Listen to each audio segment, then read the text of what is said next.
Signed, sealed, delivered. I never imagined my marriage would end in a hotel lobby with a pen and a manila envelope. We'd been married for 8 years. Claire and I weren't perfect, but I thought we were solid. She was my high school sweetheart. I had proposed under an oak tree behind her childhood home with sweaty palms and a heart full of hope. But love can be blind, and so can trust. It started with small, almost invisible cracks in the glass of our everyday life. Claire had always been busy. She thrived under pressure, the kind of woman who color-coded calendars and scheduled her haircuts 2 months in advance.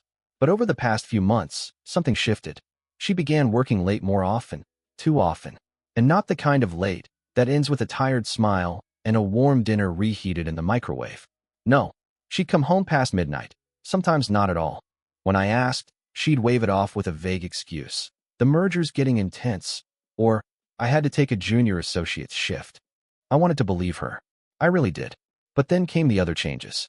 She became distant, not in the way couples naturally grow apart after years together, but like she was consciously pulling away, brick by brick. She stopped reaching for my hand on walks, laughed less at my jokes. She started turning her phone face down, silencing notifications, guarding it like it contained nuclear codes.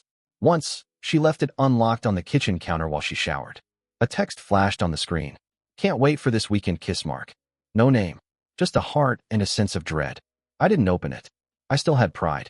But from that moment, doubt became a shadow trailing me everywhere. She had been my world for 8 years. My partner. My best friend. We'd built a life full of inside jokes, spontaneous road trips, late-night cereal dinners, and shared dreams. How could she be slipping away right under my nose? The final straw came on a quiet Wednesday night. Claire had said she had a late deposition downtown. I was cleaning out the junk drawer in the kitchen when I noticed her iPad still logged into our shared iCloud account. Out of pure impulse, I checked the calendar app, and there it was. Hotel Meriden, 2 nights. Under the notes, spa, room 1421, quiet corner, winky face. My blood ran cold. She hadn't mentioned a trip. Certainly not one without me. The smirk in the winking emoji felt like a slap across the face. I clicked again to double-check. Yes, that weekend. A reservation spanning Friday through Sunday. I sat in silence for a long time, the kind that weighs down your chest. I didn't yell. I didn't cry. Instead, I made a plan. I couldn't sleep that night. I lay in the dark with the glow of the calendar event burned into my brain. My wife, the woman I loved since college, had made plans for a romantic weekend, and not with me. The message was loud and clear. I didn't need her to say it. The truth had already spoken. Still, I needed to see it with my own eyes. Friday morning, I dressed like I was heading to the office. Claire was already gone when I came downstairs. She'd left a note by the coffee maker. Long day ahead. Don't wait up. Love you.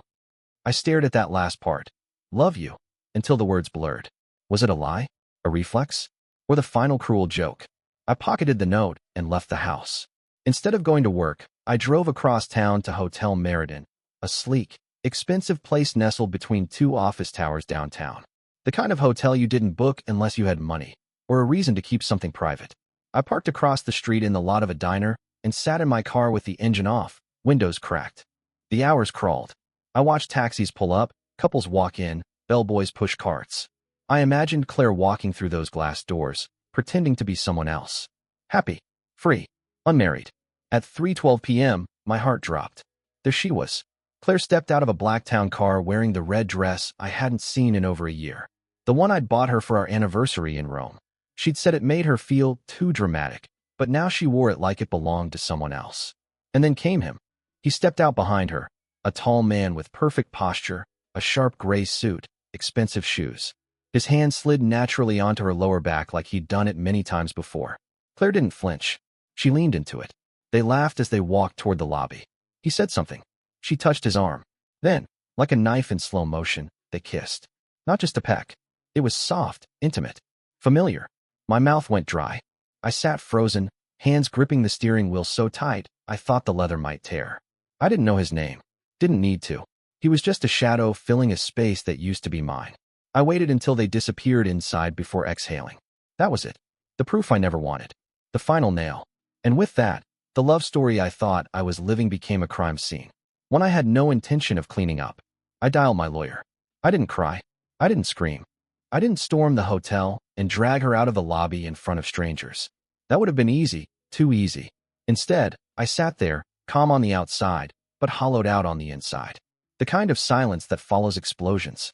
The kind of calm that only comes after something inside you dies. By the time I drove home that night, I had a plan. I didn't want revenge. I wanted clarity. I wanted freedom. But most of all, I wanted her to see what she'd thrown away and to feel the weight of it crash around her when she least expected it. That night, I opened the drawer where we kept our marriage certificate. It sat there like an artifact from another life. I stared at our signatures, inked in bold strokes, so full of hope and certainty. I put it back and called David, my lawyer and oldest friend. We hadn't spoken in months, but I didn't need pleasantries. Claire's cheating, I said, voice low. And I want out. Fast. He paused. Are you sure, Dan? This isn't just something you. I'm sure, I said. I saw them. I need the paperwork drafted by Sunday. David exhaled into the phone. Okay, I'll make it happen. Do you want to serve her formally? No, I said.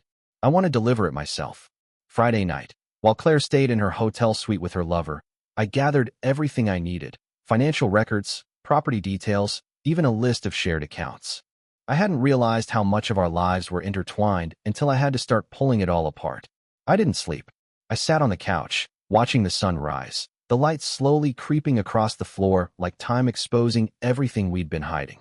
It felt like I was shedding a skin I'd worn for too long, one stitched from compromises, ignored red flags, and the naive belief that love always wins. Saturday morning, I checked into Hotel Meriden. I booked a room 3 floors below hers. Room 1123. I didn't want to risk bumping into her too soon. I needed everything to be perfect. Not messy, not emotional, just surgical. I spent the day finalizing everything. I read the papers over and over. My hand hovered over the signature line longer than I'd expected. But eventually, I signed. It was done. I ordered coffee, took a long shower, and stared at myself in the mirror for a while. This wasn't weakness. This was survival. And tomorrow morning, I'd walk into that suite and place the truth in her hands. Signed, sealed, delivered. Sunday morning arrived like a verdict. I woke early, though I hadn't truly slept. The envelope sat on the nightstand, sealed and thick, holding the final chapter of our marriage within it.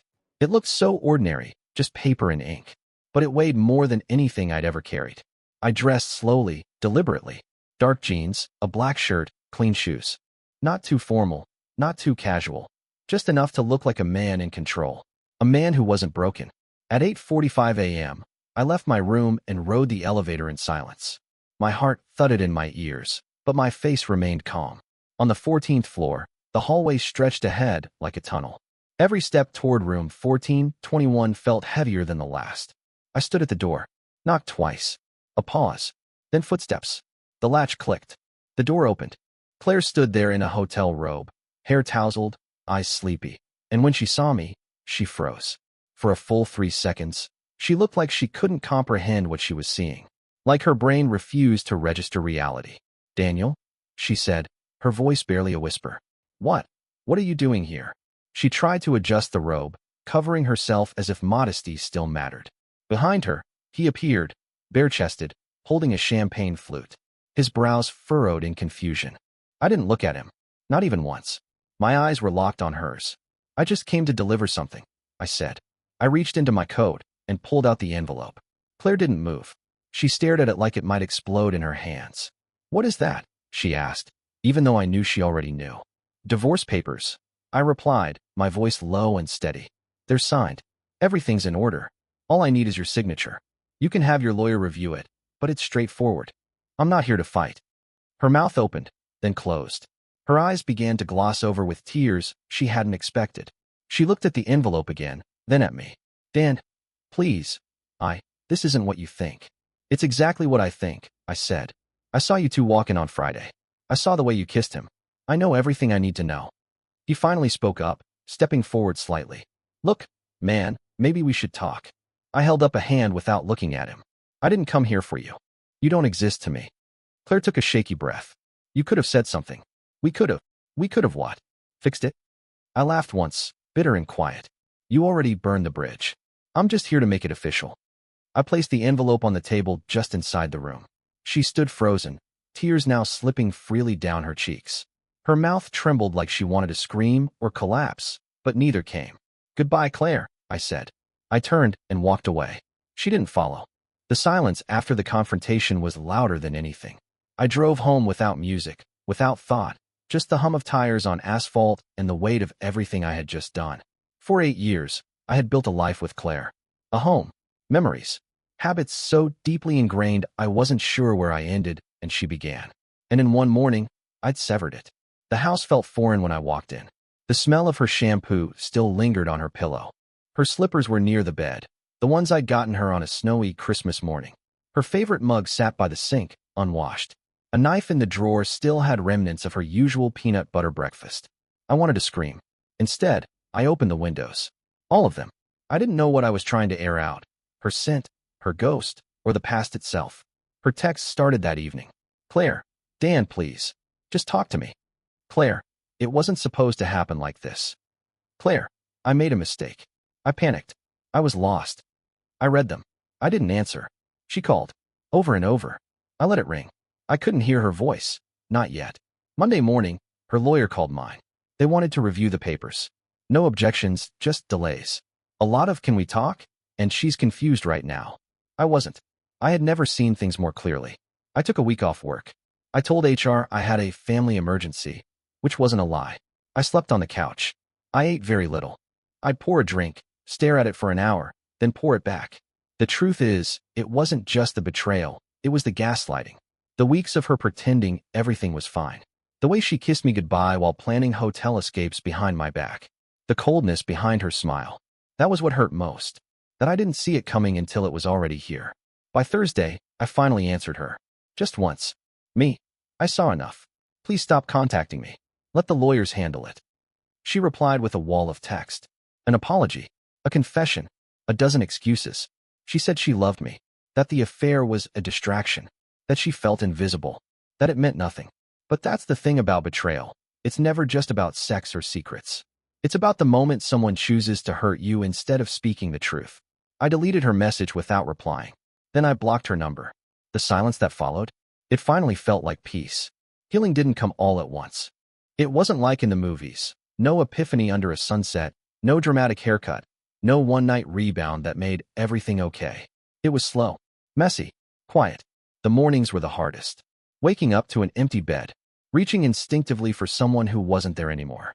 Hearing phantom footsteps in the hallway, only to remember you're alone. But with time, the weight lessened. I started running again. Nothing ambitious, just a few blocks at first, then a few miles. The sound of my feet hitting the pavement gave me something to focus on. Something steady, unlike everything else. I cleaned the house, really cleaned it, donated her clothes, threw out the sheets, repainted the walls in the bedroom, not out of spite, just to reclaim the space, to make it mine again. One afternoon, I adopted a dog, golden retriever, 6 months old, clumsy, loud, and full of energy. I named him Max. He didn't care about my past. He didn't ask questions. He just loved me, unconditionally. He reminded me that loyalty still existed in the world, just maybe not always in the form we expect. Weeks passed, then months. Claire's lawyer finalized the divorce. There were no surprises. She didn't contest anything. Maybe guilt kept her quiet. Maybe she knew she'd already lost the only thing that mattered. Her last message came in the mail. A handwritten letter. No return address. _Daniel. I think about you every day. About how I threw away something real for something so shallow. I keep trying to understand how I let it happen. I don't expect forgiveness. I just hope you find someone who sees you the way I should have. _. I hope you're okay. Claire. _. I read it once. Then I placed it in a drawer I rarely opened. I didn't need revenge. I didn't need her to suffer.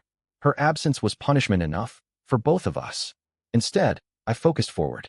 I started painting again, something I hadn't done since college. It began with messy brushstrokes and no direction. But soon, colors found meaning. Shapes found rhythm. Like my life, chaotic at first, but slowly making sense. Last Sunday, I passed by Hotel Meriden while walking Max. The building loomed in the skyline, tall and polished and meaningless now. I paused, half expecting some ghost to rise from the pavement. But Max barked, tugged the leash, eager to chase a butterfly. And I smiled, because I wasn't haunted anymore. I wasn't angry. I wasn't broken. I was free. And for the first time in a long, long while, I was alive.